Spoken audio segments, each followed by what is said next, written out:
Hello, my name is Brenda and I will be presenting my research and findings on cult conversion and deprogramming. So cults have been a topic of interest for decades now, not only to crime-fighting organizations such as the FBI and CIA, but to countless of people all over the world.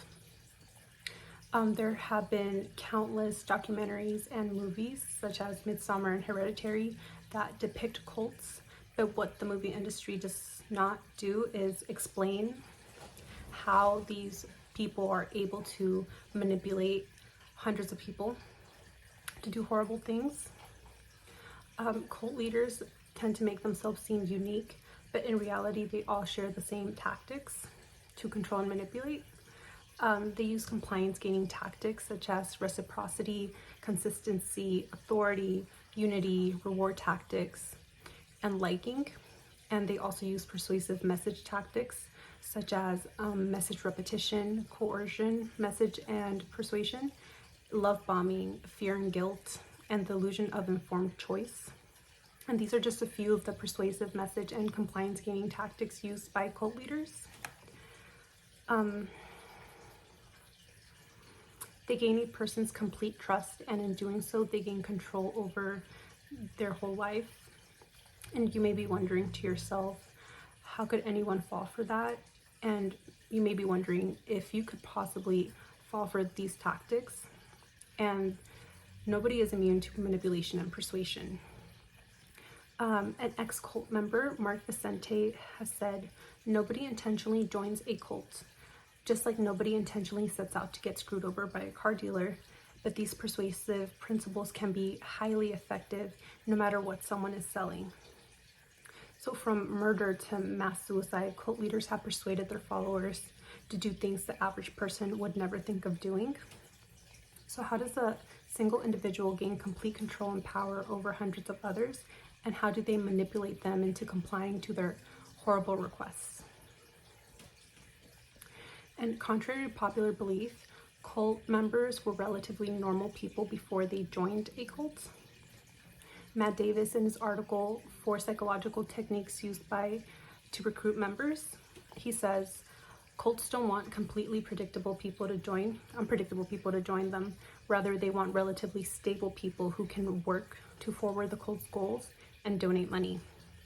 Relatively healthy people going through stressful periods, therefore, are their prime targets. So how can someone successfully persuade a normal person to join them? They use a variety of tactics, such as emotional and logical appeals to reel people in and gain their interest. Recruiters prey on the emotions of already vulnerable people who are going through hardship and use it against them. A potential recruit may be going through loneliness, stress, or trauma. Recruiters then use deception. They make false promises by offering friendship, a community, support, or whatever the potential recruit is in need of. In our textbook, Gass says, a person's emotional state may bias subsequent thinking. So they do know this, and they use these emotions to get them to join.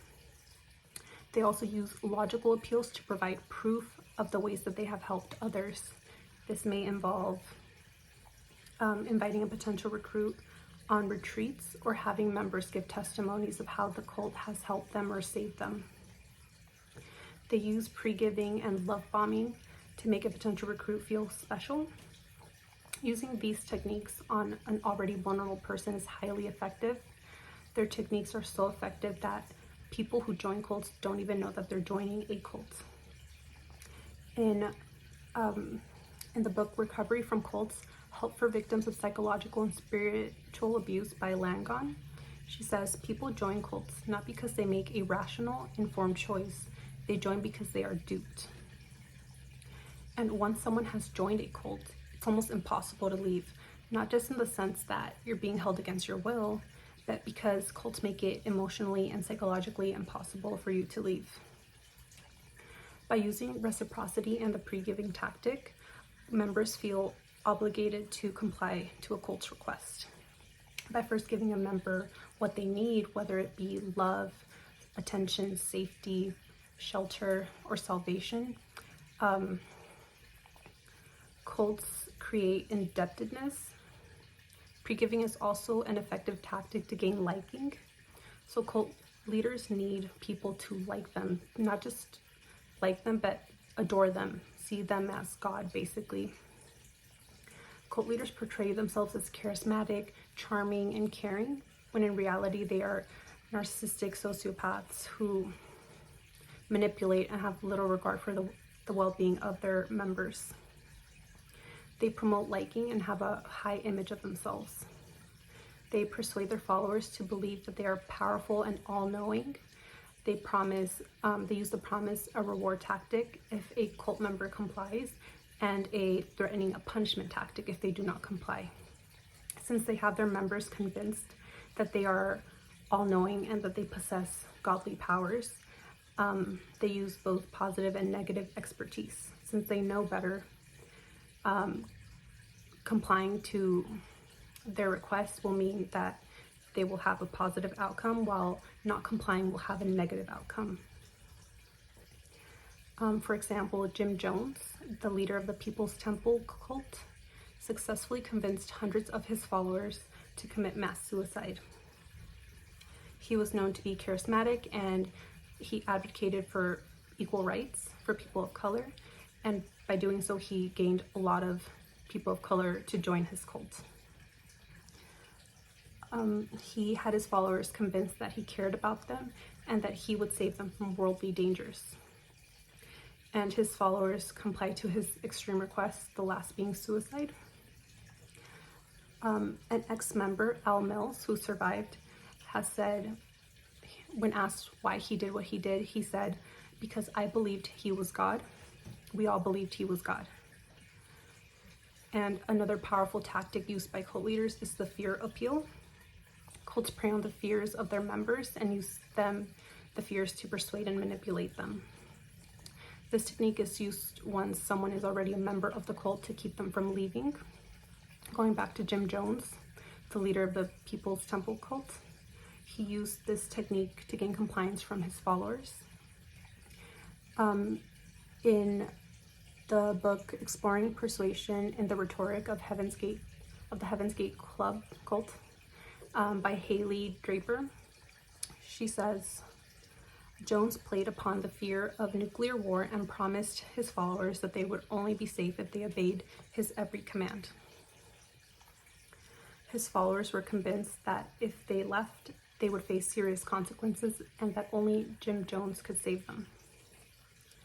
By using a fear as a compliance gaining tactic, it's very effective to get people to comply. In our textbook, on page 313, Gass says, reviews of the fear appeal literature have shown that inducing fear can bring about a change in attitudes, intentions, and behavior. A change in attitudes and behavior is what cults intend to achieve with their members.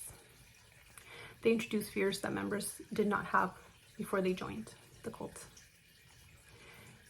In a psychiatric overview of cult-related phenomenons by Louise West, she says, they can also be induced to adopt beliefs and behaviors far different from those that were characterized of them before the stress was applied. So consistent exposure to fears and repetition of these fears and isolation from the outside world, this eventually persuades a member to believe them. Their whole world revolves around the cult, and they become fearful of the outside world, hence they do not leave. So all these tactics and strategies used by cults seem rather sinister and of course unethical. Cults lie and they manipulate people without regard for human life.